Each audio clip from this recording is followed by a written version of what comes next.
नमस्कार, स्वागत है आप सभी का। दोस्तों, आज हम लोग डेली करंट अफेयर्स के अंतर्गत 26 मार्च 2023 के महत्वपूर्ण करंट अफेयर्स को पढ़ेंगे। अगर आप करंट अफेयर्स के पीडीएफ को डाउनलोड करना चाहते हैं तो आप हमारे टेलीग्राम ग्रुप को ज्वाइन कर सकते हैं। टेलीग्राम ग्रुप का लिंक वीडियो के डिस्क्रिप्शन में दे दिया जाता है। तो आइए दोस्तों, शुरू करते हैं आज के यानी कि 26 मार्च 2023 के महत्वपूर्ण करंट अफेयर्स को। तो दोस्तों, जैसा कि आप देख पा रहे होंगे, आपके सामने पहला प्रश्न है, हाल ही में विश्व क्षय रोग दिवस कब मनाया गया। दोस्तों, क्षय रोग दिवस यानी ट्यूबरक्लोसिस यानी टीबी की बात किया जा रहा है। तो अभी हाल ही में 24 मार्च को विश्व क्षय रोग दिवस मनाया गया। 24 मार्च को ही विश्व क्षय रोग दिवस क्यों मनाया जाता है? तो दोस्तों, 24 मार्च 1882 ईस्वी में रॉबर्ट कोच ने माइक्रोबैक्टीरियम ट्यूबरक्लोसिस की खोज की थी, जो टीबी का जीवाणु है। तो इसीलिए 24 मार्च को प्रत्येक वर्ष ट्यूबरक्लोसिस या विश्व क्षय रोग दिवस मनाया जाता है। दोस्तों, इस वर्ष यानी 2023 में विश्व क्षय रोग दिवस मनाया गया है और इसका थीम था yes we can end TB. याद रखिएगा, yes we can end TB. अब आइए आगे बढ़ते हैं दूसरे प्रश्न की ओर।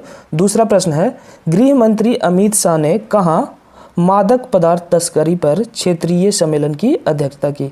मादक पदार्थ तस्करी पर क्षेत्रीय सम्मेलन की अध्यक्षता गृह मंत्री ने बेंगलोर में किया है। यहाँ पे बेंगलोर सही आंसर है।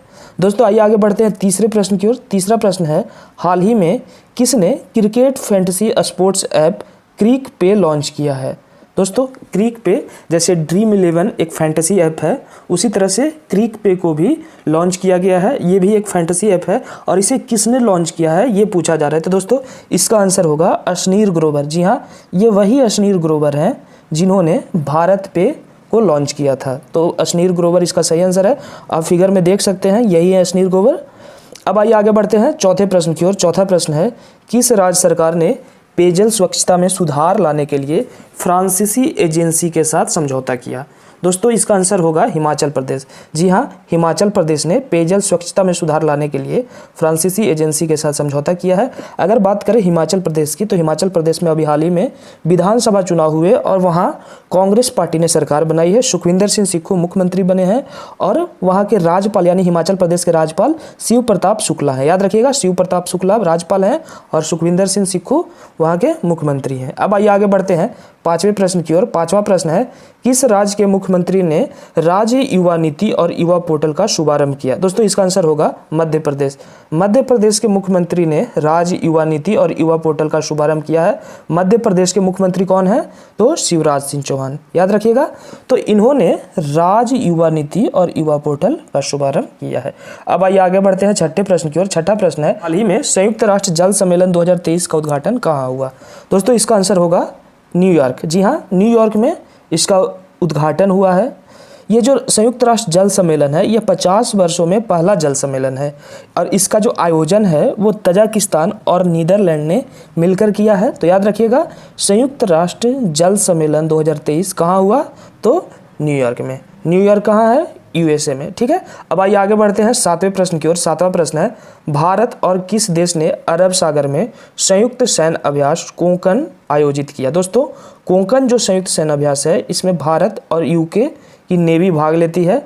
भारतीय नौसेना और यूके की रॉयल नेवी इसमें भाग ली है। अभी हाल ही में अरब सागर में इसका आयोजन किया गया है। यह द्विपक्षीय सैन्य अभ्यास है जो प्रत्येक वर्ष आयोजित किया जाता है। अब आइए आगे बढ़ते हैं आठवें प्रश्न की ओर। आठवां प्रश्न है, किस राज्य के विधानसभा में ऑनलाइन जुए के विधेयक को फिर से अपनाया गया है। दोस्तों, इसका आंसर होगा तमिलनाडु। जी हाँ, तमिलनाडु में ऑनलाइन जुए के विधेयक को फिर से अपनाया गया है। बात करें तमिलनाडु की, तो तमिलनाडु की राजधानी चेन्नई है और तमिलनाडु के मुख्यमंत्री एम.के. स्टालिन है और राज्यपाल आर.एन. रवि है। याद रखिएगा। अब आइए आगे बढ़ते हैं नौवें प्रश्न की ओर। नौवां प्रश्न है, यूनेस्को की एक रिपोर्ट के अनुसार कितने प्रतिशत लोगों के पास पीने को स्वच्छ जल नहीं है। दोस्तों, अभी हाल ही में यूनेस्को ने एक रिपोर्ट प्रकाशित किया है और इस रिपोर्ट में कहा गया है कि दुनिया भर के 26% लोगों के पास पीने के लिए स्वच्छ जल नहीं है। दोस्तों, अगर बात करें यूनेस्को की, तो यूनेस्को का फुल फॉर्म होता है United Nation Educational Scientific and Cultural Organization और इसकी स्थापना 1945 ईस्वी में हुई थी और इसका जो हेड क्वार्टर है पेरिस में है। वर्तमान समय में इसके अभी जो हेड हैं वो आंद्रे अजूले हैं। आप याद रखिएगा। अब आइए आगे बढ़ते हैं 10वें और अंतिम प्रश्न की ओर। 10वां प्रश्न है, प्रधानमंत्री नरेंद्र मोदी कहाँ वन वर्ल्ड टीवी समिट को संबोधित किया। दोस्तों, अभी हाल ही में प्रधानमंत्री अपने संसदीय क्षेत्र वाराणसी आए हुए थे और वाराणसी में ही रुद्राक्ष कन्वेंशन सेंटर में उन्होंने वन वर्ल्ड टीवी समिट को संबोधित किया। इसके द्वारा टीवी मुक्त भारत अभियान को गति मिलेगा। तो आप याद रखिएगा, प्रधानमंत्री नरेंद्र मोदी ने वन वर्ल्ड टीवी समिट का कहाँ संबोधन किया है, तो वाराणसी इसका सही आंसर है। तो दोस्तों इसी के साथ आज का हमारा 10 करंट अफेयर्स का वीडियो समाप्त होता है। उम्मीद करते हैं आपको वीडियो पसंद आएगी। वीडियो पसंद आए तो वीडियो को लाइक शेयर करें। चैनल पर पहली बार आए तो चैनल को सब्सक्राइब करके बेल आइकन प्रेस कर लेंगे। धन्यवाद।